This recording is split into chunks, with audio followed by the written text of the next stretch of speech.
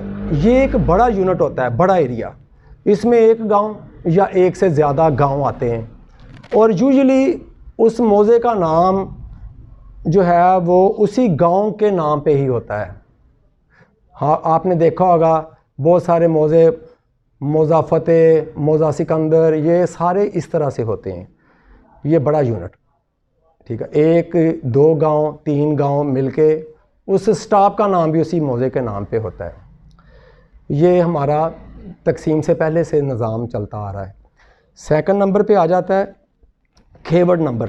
یہ بڑا امپورٹنٹ ہے کیونکہ یہ فرد میں مینشن ہوتا ہے۔ ہمارے پہلا جو کالم جو آتا ہے فرد کے اوپر، اس کے اوپر لکھا ہوتا ہے یہ کھیوڑ نمبر ہے۔ کھیوڑ کیا ہوتا ہے؟ جب موضع بن جاتا ہے تو اس میں بہت سارے لوگوں کے یا خاندانوں کی زمینیں شامل ہوتی ہیں یہ موضع میں، تو اس کی تقسیم مزید آسان بنانے کے لیے اس کو کھیوڑ نمبر دے دیا جاتا ہے۔ مثلا ایک خاندان کا ایک نمبر، وہ مثلا ایک خاندان ہے، اس کے پاس 100 ایکڑ زمین ہے، اگزامپل کے طور پہ میں بتا رہا ہوں، تو وہ 100 ایکڑ کو ہی ایک نمبر دے دیا جاتا ہے، وہ اس خاندان کا کھیوڑ نمبر ہے۔ مطلب فلاں خاندان کے پاس فلاں کھیوڑ نمبر ہے، حصے دار ہیں، یا مختلف خاندانوں کے پاس مطلب کہ نا زمینیں ہیں، تو وہ سب کو الگ الگ نمبر لگا دیا جاتا ہے، وہ کھیوڑ ہے۔ اب اس کے بعد آگے اس کی فردر تقسیم ہوتی ہے جس کو کھتونی نمبر کہا جاتا ہے۔ اب موضع بھی بن گیا، کھیوڑ بھی بن گئی، اس کے بعد آگے تقسیم ہونی ہے کھتونی۔ کھتونی کیا ہے؟ مثلا ایک کھیوڑ ہے، اس میں ایک ہی خاندان کے ایک سے زیادہ لوگ مالک ہیں، تو اس میں کسی کے پاس 5 ایکڑ ہیں، کسی کے پاس 10 ہیں، کسی کے پاس 2 ایکڑ ہیں، تو ان کو کیسے پہچانیں گے؟ اس کی پہچان کے لیے ان کو کھتونی نمبر لگا دیا جاتا ہے۔ مثلا کھیوڑ نمبر 1 ہے، اس میں 10 ایکڑ زمین ہے اور اس کے 2 مالک ہیں، اور دونوں کو الگ الگ نمبر لگا دیا جاتا ہے۔ وہ جو نمبر ہے وہ کھتونی نمبر ہے۔ یہ اسی سے آگے پھر یہ پہچان ہوتی ہے زمین کی۔ اب اس کے بعد چوتھے نمبر پہ آ جاتا ہے خسرہ نمبر۔ اب ایک کھتونی میں 5 ایکڑ تھے، جیسا کہ ہم نے اگزامپل میں لیے، مثال میں لیے، اصل حقیقت میں وہ کوئی بھی نمبر ہو سکتا ہے، 100 ایکڑ بھی ہو سکتے ہیں۔ ہر ایک ایکڑ کو ایک خاص نمبر لگا دیا جاتا ہے، ٹھیک ہے، وہ خسرہ نمبر کہلاتا ہے۔ اب میں تھوڑا سا پیچھے جاتا ہوں۔ کھیوڑ نمبر تبدیل ہو سکتا ہے جب وہ سیل ہوگا، کھتونی نمبر بھی تبدیل ہو سکتا ہے جب ایک سے دوسرا بندہ پرچیز کرے گا، لیکن خسرہ نمبر تبدیل نہیں ہوگا، یہ وہی چلتا آئے گا، بے شک آگے وہ سیل ہوتا جائے، اس کے نمبر وہی ہوں گے، وہ تقسیم آگے پھر نہیں ہو سکتا۔ اچھا، اس میں کھیت کی چاروں طرف کی پیمائش بھی مینشن ہوتی ہے کہ اس خسرہ نمبر کا جو کھیت ہے اس کی لمبائی چوڑائی کیا ہے۔ اب اس کے بعد آ جاتا ہے شجرہ، جسے مساوی بھی کہا جاتا ہے۔ شجرہ یہ موضع کا نقشہ ہوتا ہے، کہاں کس کا کھیت ہے، کہاں راستہ ہے، کہاں کیا ہے، سب اس میں ہوتا ہے۔ پٹواری کے پاس یہ نقشہ ایک کپڑے پر بنا ہوتا ہے جسے لٹھا بھی کہا جاتا ہے۔ تو یہ 5 چیزیں ہو گئیں یہاں تک۔ اب اس کے آگے جو امپورٹنٹ یہاں پہ آتا ہے وہ آتا ہے جمع بندی۔ اس میں ایک موضع کے، کسی کھیوڑ کے، کسی کھتونی کے، کسی خسرہ میں کتنے مالک ہیں، اس میں سب کی تفصیل ہوتی ہے جمع بندی۔ اس میں یہ بھی درج ہوتا ہے کہ مالک کون ہے، زمین کاشت کون کر رہا ہے، زمین کی فرد بھی اسی رجسٹر کی تفصیل میں درج ہوتی ہے۔ اب اس کے ساتھ لاسٹ پہ آ گیا آج کے ٹاپک میں گرداوری، جسے گردوری بھی کہتے ہیں، لکھنے میں گردوری آتا ہے اور بولنے میں گرداوری بھی کہا جاتا ہے۔ آپ جس رقبہ کے مالک ہیں یا مزارع ہیں، اس رقبہ میں کیا کاشت ہوتا ہے، کیا کاشت کیا ہوا ہے، اس کی تفصیل بھی پٹواری کے پاس درج ہوتی ہے، اسے گرداوری کہتے ہیں۔ اچھا، اس کے بعد last but not the least, یعنی کہ اہمیت کے اعتبار سے بالکل بھی کم نہیں، لیکن لاسٹ پہ ایک چیز میں مینشن کرنا چاہوں گا، زمین خریدتے وقت ہمیشہ خسرہ نمبر کی فرد کی بنیاد پر خریدیں۔ مثلا ایک بندہ ہے، اس کے بعد 2 ایکڑ ہے، اس کا ایک جو ایکڑ ہے وہ خسرہ، وہ کھیوڑ نمبر 1 میں ہے، ٹھیک ہے، اور اس کے 2 ایکڑ کھیوڑ نمبر 1 کی الگ الگ کھتونی میں مثلا آگے مینشن ہو رہے ہیں۔ ایک بندہ ہے، اس کے 2 ایکڑ کا وہ مالک ہے، لیکن کھیوٹ 1 ہے، کھتونی الگ الگ ہے۔ تو آپ نے جب اس سے لینڈ پرچیز کرنی ہے یا کروانی ہے تو آپ نے اس پرٹیکولر ایکڑ کی فرد جو ہے وہ جاری کروانی ہے۔ اگر کمبائن کروا دیں گے اس مالک سے تو پھر آپ اصولاً اس کے دونوں ایکڑ میں سے آدھے آدھے کے مالک ہوئے یا مالک کروائے گئے آگے، اگر آپ نے ڈیل کروائی ہے تو۔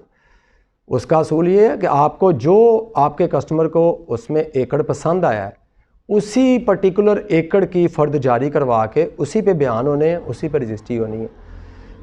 ادروائز دیکھیں، یہ اگر آپ دیکھیں، میں مارکیٹ نالج کی بات کر رہا تھا، اگر آپ تھوڑا سا ڈیپتھ میں جائیں گے تو آپ کو پتہ چلے گا کہ یہ والے کیسز چل رہے ہیں آلریڈی عدالتوں میں۔ ایک بندہ ہے، اس کے بعد 2 ایکڑ تھے، لیکن ایک بہت اہمیت والا ایکڑ تھا اس کا، وہ اربن ایریا میں آ گیا۔ ایک کا تھوڑا سا ویلیو وقت کے ساتھ ساتھ کم ہوئی، تو وہ کل کو اس کی نیت بدل گئی، اس نے اپنا وہ والا جو ایکڑ تھا وہ واپس لینے کی کوشش کی، اس نے کلیم کروا دیا میں نے یہ تو بیچا ہی نہیں، میں نے تو دوسرا بیچا ہے۔ اس لیے یہ بہت ضروری ہے کہ وہی والا نمبر ہونا چاہیے، خسرہ نمبر، جس خسرہ نمبر کی آپ ڈیل کر رہے ہیں یا ڈیل کروا رہے ہیں۔ آئندہ آنے والی ویڈیوز میں اسی سے ریلیٹڈ میں انشاءاللہ دوسری کوئی ویڈیو بنا کے سینڈ کروں گا۔ اپنا خیال رکھیے گا، اپنے دوستوں کا خیال رکھیے گا۔ ویڈیو اگر پسند آئی ہے تو کمنٹس کر دیجیے گا۔ اللہ حافظ۔